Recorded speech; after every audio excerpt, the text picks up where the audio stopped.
Salam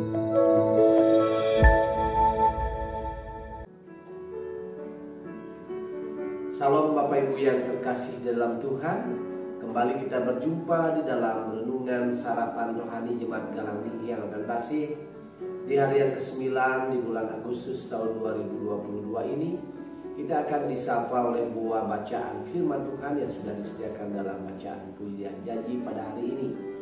Sebelumnya mari kita bersekutu dalam doa. Mari kita berdoa. Segala hormat, kemuliaan, dan syukur kami naikkan kepadamu ya Bapa. Atas perkenan Tuhan kami boleh memasuki hari Tuhan yang baru pada pagi hari ini. Sebelum kami melakukan segala aktivitas kami, biarlah kami boleh mendasari kehidupan kami dengan kebenaran firman Tuhan. Dan biar firman Tuhan itu akan menuntun kehidupan kami sepanjang hari ini. Bapa yang di surga, layakkan kiranya kami untuk mendengarkan sabda firman-Mu. Di dalam satu nama Tuhan kami Yesus Kristus kami mohonkan doa ini. Amin. Dua bacaan pada hari ini diambil dari Mazmur 119 ayat yang ke-63. Dan bacaan yang kedua yang diambil dari Kisah Para Rasul 8 ayat 30 sampai 31. Demikian firman Tuhan. Aku bersekutu dengan semua orang yang takut kepadamu, dan dengan orang-orang yang berpegang pada titah-titah-Mu. Saya ulangi sekali lagi. Aku bersekutu dengan semua orang yang takut kepadamu, dan dengan orang-orang yang berpegang pada titah-titah-Mu. Bacaan yang kedua saya akan bacakan untuk kita semua. Kata Filipus, mengertikah Tuhan apa yang Tuhan baca itu? Jawabnya, bagaimanakah aku dapat mengerti kalau tidak ada yang membimbing aku? Lalu ia meminta Filipus naik dan duduk di sampingnya. Bapak Ibu yang terkasih dalam Tuhan, pemazmur Daud memilih bersekutu dengan orang-orang yang takut akan Tuhan dan yang berpegang pada titah-titah Tuhan.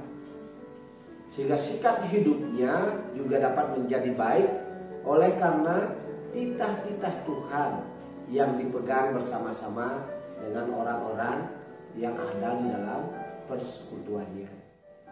Orang yang takut akan Tuhan akan memegang teguh melakukan apa yang menjadi kehendak Tuhan di dalam kehidupannya. Firman Tuhan yang mengandung kekuatan, penghiburan, sukacita dan damai sejahtera.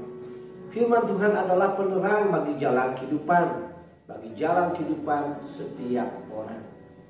Firman Tuhan menyampaikan agar perkataan Yesus, firman Tuhan itu diam di antara orang-orang yang bersekutu. Orang-orang yang bersekutu dan tekun di dalam pengajaran akan Tuhan.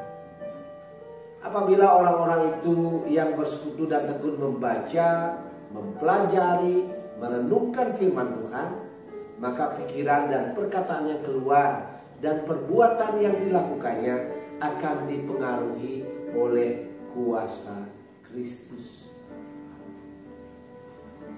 Dengan siapa kita bergaul itu sangat menentukan sikap hidup kita setiap hari.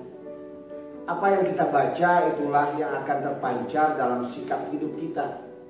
Maka dari itu, mari kita bergaul, bersekutu dengan orang-orang yang takut akan Tuhan dan yang memegang teguh firman Tuhan di dalam kehidupannya.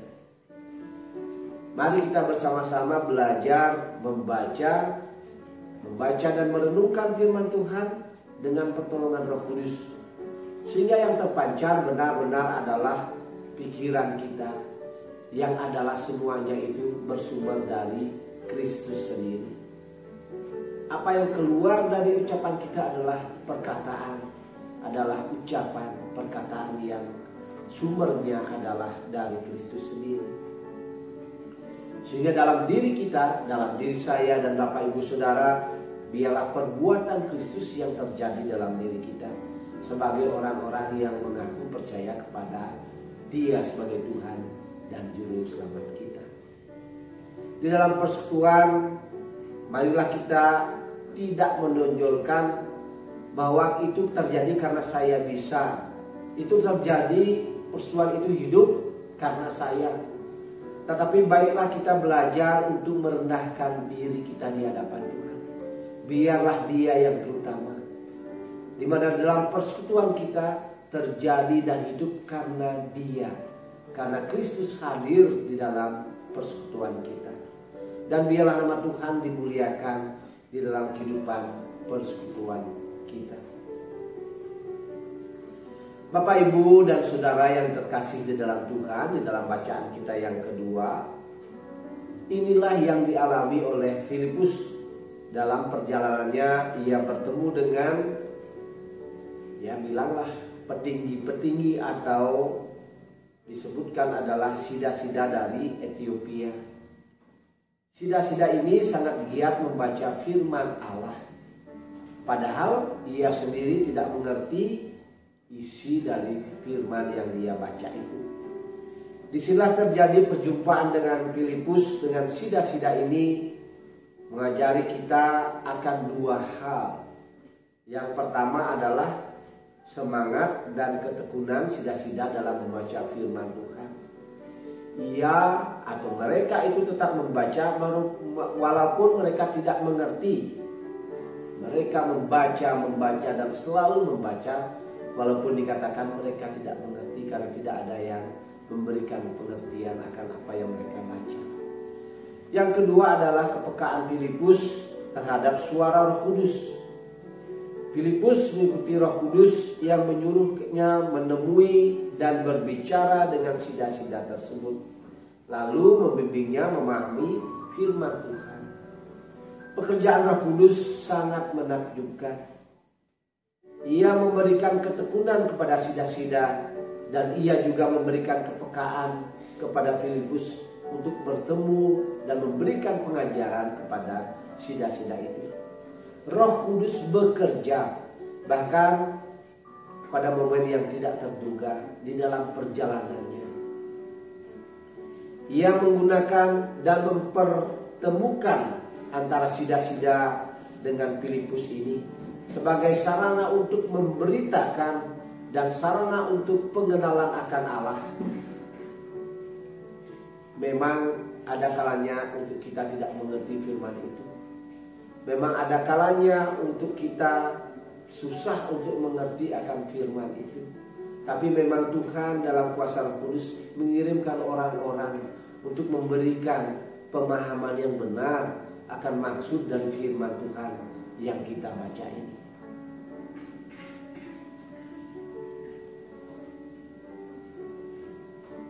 Marilah kita belajar membaca dengan tekun, rajin belajar untuk memahami firman Tuhan itu dalam pengenalan akan Dia. Seperti sida-sida ini, sida-sida dari Ethiopia, mari kita bertekun membaca firman. Tuhan sendiri akan menolong. Tuhan sendiri akan mengirimkan orang-orang yang akan memberikan pengertian kepada kita untuk boleh memahami firman itu di dalam kehidupan kita. Ia akan mengirimkan pertolongannya bagi Bapak, Ibu, dan saya untuk mengerti akan firman dan kehendak dari Bapa untuk kita lakukan di dalam kehidupan kita sehari-hari. Biarlah firman Tuhan pagi hari ini akan menguatkan kehidupan beriman kita dan menghidupkan persekutuan beriman kita bersama-sama dengan orang-orang yang setia dan percaya kepada Kristus. Judul renungan pada pagi hari ini adalah hidup sebagai orang yang percaya. Marilah kita belajar untuk selalu bersekutu di dalam nama Tuhan dan belajar dengan giat untuk lebih memahami dengan pengenalan akan Dia di dalam kehidupan kita. Kiranya Tuhan menolong dan Tuhan Yesus memberkati. Mari kita berdoa. Kami ucap syukur kepada-Mu Tuhan atas apa yang boleh kami renungkan bersama-sama. Dan pada hari ini ya Bapa, kami menyerahkan kehidupan kami hanya ke dalam tangan Tuhan. Apapun yang menjadi karya kami, biarlah Tuhan yang beracara dan memberkati kami di setiap langkah kehidupan kami. Terima kasih ya Bapa. Di dalam nama Tuhan kami Yesus Kristus kami berdoa dan mengucap syukur. Haleluya. Amin. Selamat memasuki hari Tuhan. Tuhan Yesus memberkati.